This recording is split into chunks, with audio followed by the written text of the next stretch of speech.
जब आपके साथ कुछ बुरा घटता है, अनएक्सपेक्टेबल चीज बनती है या फिर कोई दुखी घटना बनती है, तो खुद से ये सवाल जरूर पूछा होगा, ऐसा मेरे साथ ही क्यों होता है? हर बार मैं ही क्यों? मैंने किसी का क्या बिगाड़ा है? अच्छाई का तो जमाना ही नहीं रहा, वगैरह वगैरह, है ना? अगर आपके मन में भी इस तरह के सवाल उठते हैं तो ये वीडियो सिर्फ आपके लिए है। इस वीडियो के माध्यम से आपके साथ महात्मा बुद्ध की कुछ वो टीचिंग्स बताने वाला हूँ जिन्हें जानकर आप टफ से टफ सिचुएशन में भी खुद को हैंडल कर उस सिचुएशन से मूव ऑन कर पाएंगे। हमने हमारे दिमाग में कुछ ना कुछ प्लान सोच रखे होते हैं, लेकिन होता उससे बिल्कुल विपरीत है। तो सबसे पहले एक बात आपको एक्सेप्ट करनी पड़ेगी, जैसे जीवन हमारे कंट्रोल में नहीं है, वैसे ही जीवन में घटने वाली घटनाएं भी हमारे बस में नहीं होती। आप कितने अच्छे हैं, कितने सक्सेसफुल है या फिर आपका क्या स्टेटस है, इससे लाइफ और कर्मा को कुछ नहीं फर्क पड़ता, क्योंकि लाइफ अनफेयर है।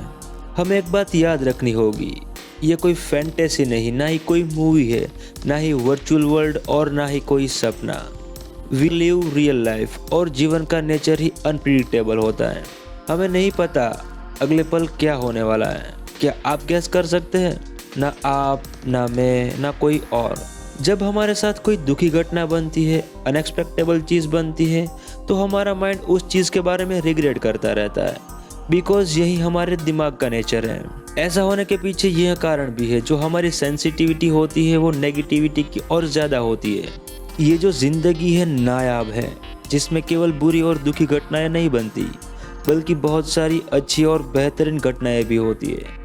लेकिन जैसा मैंने बताया, मन का नेचर रिग्रेट करना है, तो वो बुरी और दुखी घटनाओं के पीछे ज़्यादा खींचता है, और इसीलिए जब लाइफ में कोई बुरी घटना होती है तो रिग्रेट करने में लग जाता है, और आपको लगता है ऐसा मेरे साथ ही होता है। लेकिन सच तो ये है, और भी बहुत सारी ऐसी चीज़ें आपके साथ होती है, लेकिन उन चीज़ों के बारे में इतना नहीं सोचते जितना बुरे वक्त में सोचते हैं। अगर गौर करेंगे तो बहुत सारी ऐसी चीज़ें भी जीवन में होती है जिससे खुशी मिलती है, अच्छा फील होता है। तो बुरे टाइम में उन अच्छे पलों के बारे में सोचने की कोशिश करनी चाहिए। हालांकि एक चीज़ ये भी है, जीवन में जो घटता है उसका कुछ ना कुछ महत्व ज़रूर होता है। अगर आपकी लाइफ में टफ और मुश्किल समय नहीं आएगा तो सही मायनों में आपके लिए खुशी के पलों की कुछ वैल्यू ही नहीं रहेगी। टफ और मुश्किल समय ही आपको खरा सोना बनाता है। जीवन एक किताब की तरह है, जैसे किताब में बुरे चैप्टर होते हैं, दुखी चैप्टर होते हैं, एडवेंचरस चैप्टर होते हैं, अच्छे और हैप्पी चैप्टर भी होते हैं। और किताब पढ़ते पढ़ते यदि कोई दुखी चैप्टर आया और उस चैप्टर की वजह से आपने उस बुक को छोड़ दिया और फिर ये सोचा कि ये पूरी बुक ही खराब है, तो उस एक चैप्टर की वजह से आप पूरी किताब को एंजॉय नहीं कर पाएंगे। वैसे ही जीवन में भी अच्छे चैप्टर होते हैं, बुरे चैप्टर होते हैं, साहसिक चैप्टर होते हैं, कुछ दुखी चैप्टर भी आते हैं तो कुछ हैप्पी चैप्टर भी। और सही मायनों में जिंदगी को एंजॉय करना है तो इन सभी चीज़ों से गुजरना ही पड़ेगा। हो सकता है अभी आपकी लाइफ का दुखी या फिर बुरा चैप्टर चल रहा हो, लेकिन हिम्मत रखो मेरे दोस्त, जितना बुरा टाइम चल रहा है ना, उतना ही अच्छा टाइम भी आएगा। बस अपने रास्ते से भटकना मत। आज की ये तकलीफ आने वाले कल में बहुत बड़ा सुकून लेकर आएगी। जिंदगी आपको हंसाएगी भी और रुलाएगी भी, कभी साहस से भर देगी तो कभी डराएगी भी। खुशी, गम, हंसना, रोना, it's a part of life. चाहे सोशल प्रॉब्लम हो, फिजिकल प्रॉब्लम, रिलेशनशिप के प्रॉब्लम, फाइनेंशियल प्रॉब्लम या फिर किसी और तरह की प्रॉब्लम, इन परिस्थितियों को जीवन मत समझ लेना। ये बस आपकी लाइफ के कुछ चैप्टर है जो आपको कुछ सिखाने या फिर समझाने आते हैं।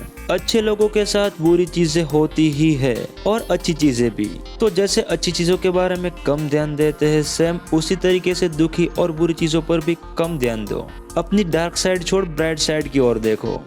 बुद्धा ने कहा है, अगर आपका ध्यान दुख पर रहेगा तो आप हैरान परेशान ही होगे, और अगर आपका ध्यान उससे मिले सबक पर रहेगा तो आप आगे बढ़ पाएंगे। तो आगे बढ़ो यार, जियो, खुलकर जियो। जिंदगी एक नायाब तोहफा है जो बार बार नहीं मिलता।